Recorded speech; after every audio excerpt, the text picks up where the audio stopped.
जय श्री राधा कृष्ण। मेरे कान्हा प्यारे, रूठने पर भी जो ना रूठे वो बात हूं मैं, छूटने पर भी जो ना छूटे वो साथ हूं मैं।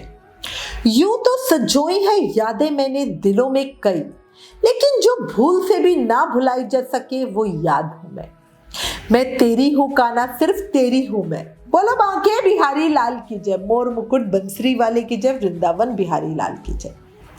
देखो भक्तों, हमेशा कहती हूँ भक्तमाल सुनते रहो, भक्तों के पावन चरित्र से प्रेरणा लो, भक्ति पथ पर आगे बढ़ने में मदद मिलेगी। और इसीलिए आज इस वीडियो में आपको श्री भक्तमाल कथा से श्री गणेश दास भक्तमाल जी के पावन चरित्र को बताती हूँ। देखो, भक्तों का जीवन कुछ मिनटों या घंटों में कहना संभव ही नहीं है। उनका जीवन सागर की तरह अथाह होता है। हम सिर्फ उनके जीवन के कुछ मोती रूपी प्रसंग आपको बता सकते हैं, जिससे हमें और आपको प्रेरणा मिल सके और हम आराम से भक्ति पथ पे चल सके। बहुत ही सुंदर प्रसंग है, प्रेम मन और भाव से सुनना। अच्छा बताओ, आपको पता है बाबा श्री गणेश दास भक्तमाली जी पर स्वयं श्री राम की कृपा थी। बताऊं कैसे हुआ क्या? एक बार बाबा श्री गणेश दास भक्तमाली जी जब अपने विद्यार्थी जीवन की समाप्ति के बाद साधना के पथ पर निकले तो कुछ दिन विंध्याचल पे रहे। फिर वो चित्रकूट की तरफ आगे चलते रहे। चलते चलते जंगलों के रास्ता से ओरछा की तरफ बढ़े। जाते जाते रास्ता भटक गए। 3 दिन के बाद ऐसे तैसे बड़ी मुश्किल से ओरछा पहुंचे। 3 दिन से वो बिल्कुल भूखे थे, क्योंकि जंगल में भटक रहे थे और उनको इतनी भूख लगी थी कि वो बेतवा नदी के तट पर बैठे और बैठे बैठे उन्होंने वहीं तट से थोड़ी मिट्टी उठा के खा ली और जल पी लिया और वहीं पे सो गए। अगले दिन उठे तो सोचने लगे कि आज तो एकादशी है, सिर्फ जल पी कर ही भजन करूंगा। भगवान के नाम का जाप करने बैठे ही थे कि उतने में ही एक वैष्णव भक्त वहां पे आए और बोलने लगे कि ब्रह्मचारी जी प्रणाम, मैं पंडित राजा राम हूँ, यहाँ ओरछा का रहने वाला हूँ। आप भूख से पीड़ित जान पड़ते हो, मेरे घर में बहुत पवित्रता है, इसलिए मैं आपके लिए एकादशी का फलहार लेकर आया हूँ। बाबा ने प्रसाद स्वीकार किया और फिर बेतवा नदी के तट पर भजन करने लगे। अगले दिन द्वादशी का दिन था। पंडित राजा राम जी पुनः वहां पे आए और बोले कि महाराज आज द्वादशी है, शास्त्र कहता है कि द्वादशी का पारायण करने से ही पुण्य मिलता है, अतः आप प्रसाद पाएं और व्रत का पारण करें। बाबा ने प्रसाद पा लिया और व्रत खोल लिया। बाबा दिन में एक ही बार भोजन लेते थे और पूरा दिन भजन करते थे। अगले दिन बाबा के मन में विचार आया, क्यों ना उन राजा राम पंडित जी से मिलकर मैं आता हूँ और ओरछा में निवास करने का कोई स्थान ढूंढ लेता हूँ ताकि मैं आराम से भजन कर सकूं। और यही सोच के बाबा पूरे ओरछा में घूम घूम कर पंडित राजा राम के घर का पता पूछने लगे, पर किसी को कुछ पता ही नहीं था। शाम होने को आई थी। भगवान श्री राम के मंदिर में वो गए और वहां के पुजारी जी से बोले कि बाबा, आपकी उम्र बहुत अधिक हो गई है यहाँ पे रहते हुए, तो मुझे पूरी उम्मीद है कि आप पूरे ओरछा में सभी को जानते हो, इसलिए आप ये बताओ कि ओरछा में पंडित राजा राम कहाँ निवास करते हैं। मैं पूरा ओरछा ढूंढ लिया पर पंडित राजा राम मुझे मिले नहीं है। पुजारी जी ने नेत्रों से अश्रु बहने लगे और कहने लगे, वो कोई पंडित राजा राम नहीं थे, वो स्वयं श्री राम थे जिन्होंने आपको प्रसाद पवाया। मुझे श्री राम ने स्वप्न में दर्शन देकर कहा कि मेरा प्रिय भक्त काशी से ओरछा आएगा, आप उसके भोजन और निवास का इंतजाम मंदिर में कर दीजिएगा। प्रभु श्री राम की अपने ऊपर कृपा सुनकर बाबा गदगद हो गए। फिर कुछ महीने वहीं रहकर वो वृंदावन को गए। कितना सुंदर प्रसंग था ना। अच्छा, आपको पता है श्री गणेश दास बाबा जी ने श्री भक्तमाल की विस्तार व्याख्या भी की थी। ये भी बड़ा सुंदर प्रसंग है। हुआ क्या, एक समय श्री जगन्नाथ प्रसाद भक्तमाली जी अपने विद्यार्थियों को भक्तमाल पढ़ाते थे। तब भक्तमाल की विस्तृत व्याख्या उपलब्ध नहीं थी उस समय में। एक बार उनके मन में विचार आया कि भक्तमाल की विस्तृत व्याख्या होनी चाहिए। उन्होंने श्री सुदामा दास जी महाराज से इस बारे में बात की और इस कार्य का निर्णय करने के लिए उन्होंने निश्चय किया कि चित्रकूट से श्री रामेश्वर दास रामायणी जी को बुलाया जाए और बाबा श्री गणेश दास जी को बुलाया जाए। फिर सब संतों के सानिध्य में कब, कैसे, कौन, कहां पर भक्तमाल की व्याख्या करी जाएगी, इस बात पे चर्चा करेंगे। श्री रामेश्वर दास जी और बाबा श्री गणेश दास जी के पास संदेश पहुंचाया गया कि भाई फला दिन पे चर्चा करने के लिए सुदामा कुटीर में बैठक होगी और आपको आना है। जिस दिन चर्चा होनी थी उसी दिन सुदामा कुटीर में संतों का विशाल भंडारा रखा गया। उस दिन श्री गणेश दास जी सुदामा कुटीर पे पहुंचे तो सुदामा कुटीर में अंदर पंगत बैठ चुकी थी। सुदामा कुटीर में उस समय के कोतवाल थे श्री राम नारायण दास बाबा जी। उन्हें सब कोतवाल बाबा जी कहते थे। वो त्रिकाल दाऊद जी का प्रसाद मतलब जो भांग होती है उसको ग्रहण करते थे और भांग का प्रसाद लेने के कारण उनका अलग ही रूप ढंग हो जाता था। भांग तो आप समझते ही हो ना कि क्या प्रभाव डालता है। अब यहाँ तो कोतवाल साहब खड़े हैं और हमारे गणेश दास बाबा जी थे, वो तो बड़े सामान्य सी वेशभूषा में रहते थे। कोई उनको समझ नहीं सकता था कि ये कितने महासंत पुरुष हैं, उनको देखकर कोई नहीं कह सकता था। तो अब जब गणेश दास बाबा जी वहां पहुंचे तो कोतवाल जी ने कहा, कहाँ घुसे चले आते हो, पंगत बैठ गई है, न्योता है क्या तुम्हारे पास? कोई भी अंगला कंगला भीतर घुसे चले आता है। अब वो तो भांग के उसमें थे और वो बाबा को पहचान नहीं सके तो एकदम ही बोले, चले जाओ यहाँ से। पंगत में नहीं घुसने दिया उनको और बोला कि बाहर मिलता है भिखारियों को, तुम्हें बाहर मिलेगा, और इस तरह कह के फटकार के उनको भगा दिया। अब हमारे बाबा देखो, उनके अंदर इतना ज्यादा पेशेंस थी, इतना ज्यादा धैर्य था। बाबा गणेश दास जी ने उस समय कुछ भी नहीं कहा, वो शांति से बाहर चले गए।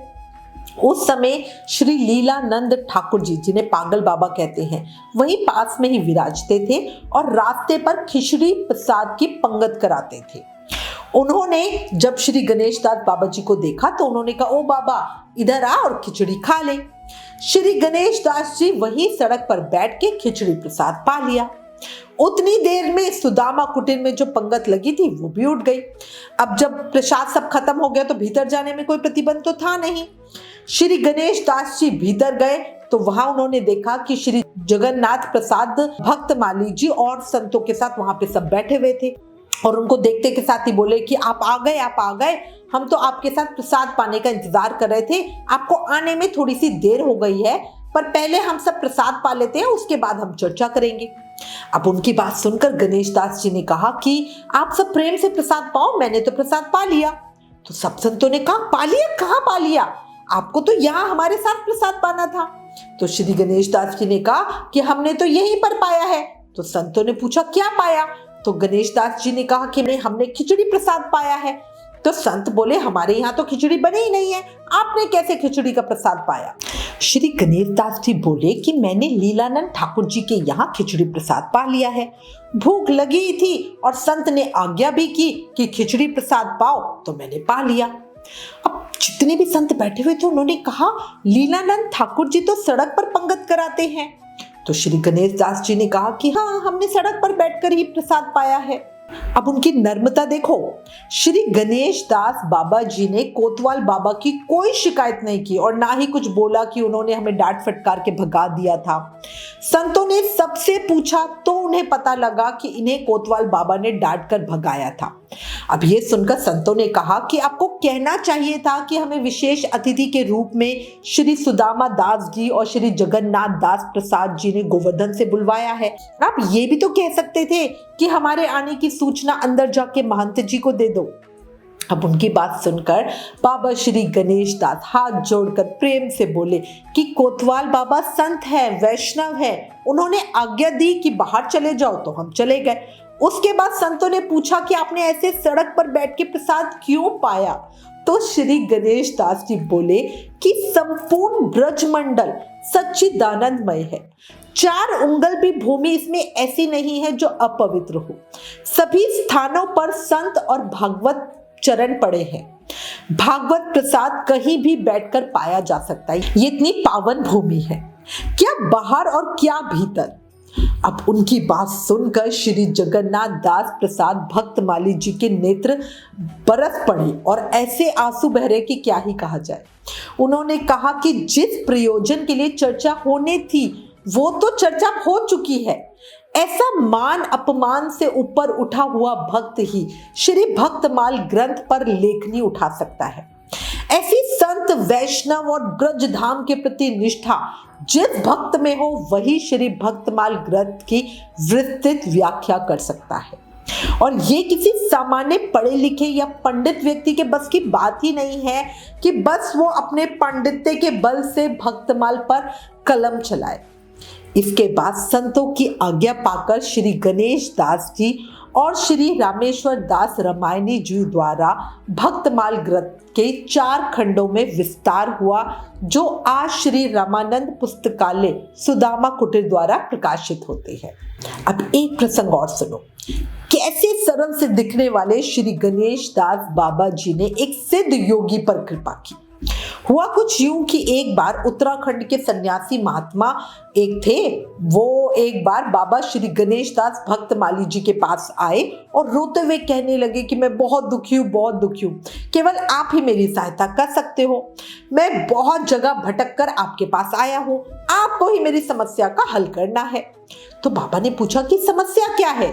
तो उसने बताया कि मेरे भीतर एक विशिष्ट सिद्धि प्रकट हो गई है, जिससे सामने आने वाले किसी भी मनुष्य का भूत भविष्य वर्तमान मुझे दिखने लगता है। वो किस योनि से आया है, पूर्व के जन्मों के उसके क्या पाप पुण्य है, और ये सिद्धि मुझे केवल स्पर्श ना करते हुए ब्रह्मचार्य का पालन करने मात्र से मिल गई है। अब बाबा श्री गणेश दास जी ने कहा कि अच्छा हुआ कि आप इतने महान सिद्ध हो गए हो, अब आप इस सिद्धि का आनंद लो, दुखी क्यों होते हो? तो सन्यासी ने कहा कि जब भी कोई मेरे सामने आता है तो उसके गुण दोष मुझे दिखते हैं, उसके पूर्व जन्मों के पाप पुण्य मुझे दिखते हैं।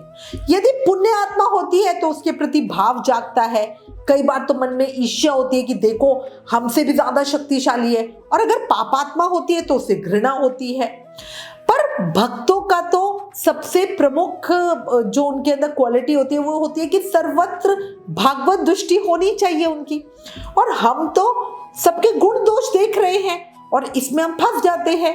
अब आप हमारे ऊपर ऐसी कृपा करो कि हमको सर्वत्र राम जी ही दिखे, हर किसी में हमें भगवान दिखे, हमारी सिद्धि समाप्त हो जाए। अब आपको ऐसा करना है। तो बाबा ने कहा कि भाई मैं कैसे कर सकता हूँ, मैं तो सामान्य सा व्यक्ति हूँ, हमारे अंदर कोई सामर्थ्य नहीं है। तो वो सिद्ध बोला कि मैंने सब देख लिया है कि आप कौन हो और क्या कर सकते हो। आप ऐसे सामर्थ्य महापुरुष हो कि आप जो चाहे वो तत्काल कर सकते हो। और ऐसा कहकर वो बाबा के पैरों में गिर पड़ा और रोने लगा और जोर जोर से बोल रहा है कि मेरी रक्षा कीजिए, मेरी रक्षा कीजिए, मैं आपकी शरण में हूँ। तो बाबा ने उसके सर पर दोनों हाथ रखे और प्रेम से बोले, राम जी तुम्हारी सिद्धियां तत्काल समाप्त करे और तुम्हारे मनोरथ पूर्ण करे।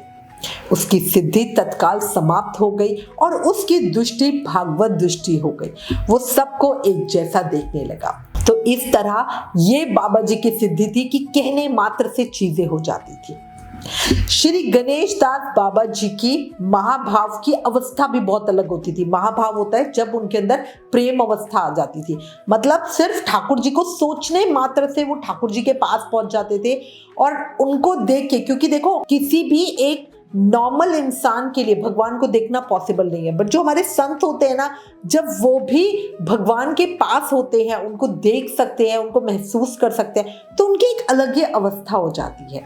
अब हमारे बाबा के साथ क्या हुआ, एक दिन श्री भक्तमाली जी बरसाना धाम में गहवर वन के पास श्रीमद् भगवत कथा कहने के लिए पधारे।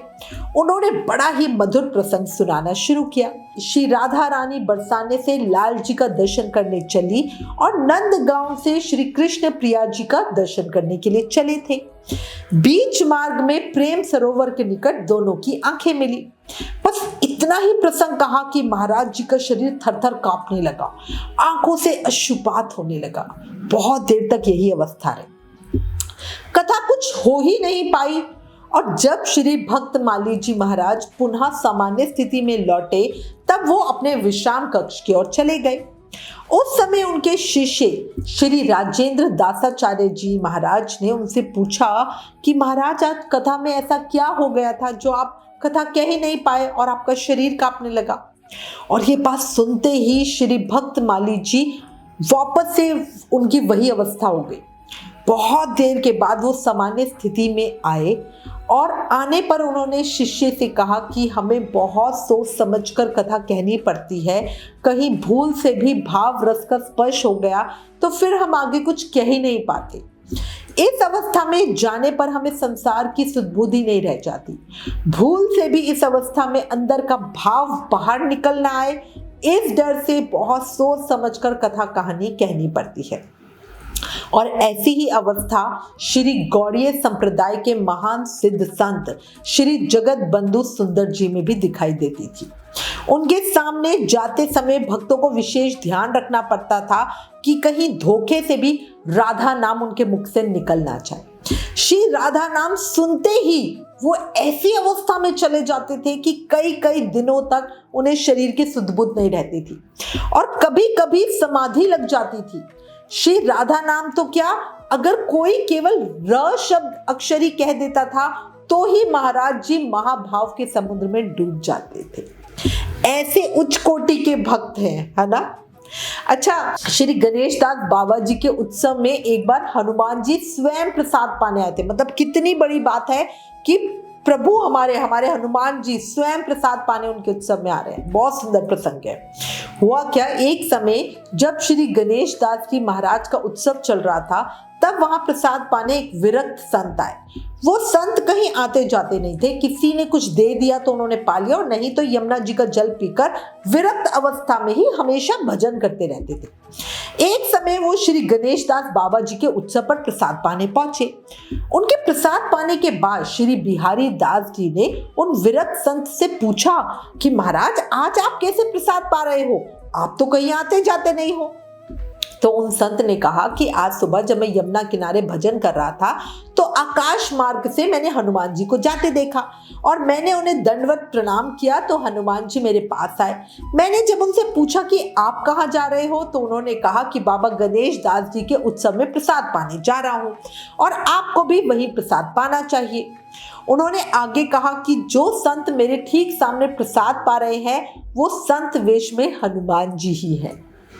ऐसे ऐसे भागवत, मतलब देखो कि प्रभु भी वहां आ रहे हैं। सच्ची ऐसे ऐसे महान सिद्ध संत हुए हैं ब्रज में कि उनके विषय में जितना कहूं उतना कम है। उनका प्रेम भाव और भक्ति ऐसी थी जिसके लिए प्रभु स्वयं उनके पास आते थे। कहाँ तो भक्त इच्छा रखे और कहाँ मेरे ठाकुर जी की इच्छा रहती है भक्त से मिलने की, है ना। बोला भक्त और भगवान की जय। सुनो जरा, हर जन्म में कान्हा तेरा साथ चाहिए, खत्म ना हो कभी ऐसी मुलाकात चाहिए, सिलसिले ये टूटने ना पाए कभी, हमको तो बस ऐसी ही सौगात चाहिए। बोला बांके बिहारी लाल की जय, मोर मुकुट बंसी वाले की जय, वृंदावन बिहारी लाल की जय। अगर संत के जीवन की सत्य घटना ने दिल को छुआ, आंखें नम हुई, संतों के प्रति प्रेम और विश्वास मजबूत हुआ, श्रद्धा बढ़ी, तो कमेंट में अभी एक जयकारा लगाओ और बोलो भक्त और भगवान की जय, संतों की जय। अगर ये वीडियो पसंद आई तो प्लीज इसे सबके साथ शेयर करें और संतों का प्रभाव सबको बताएं। Please like, share and subscribe. Thank you. जय श्री राधा कृष्ण।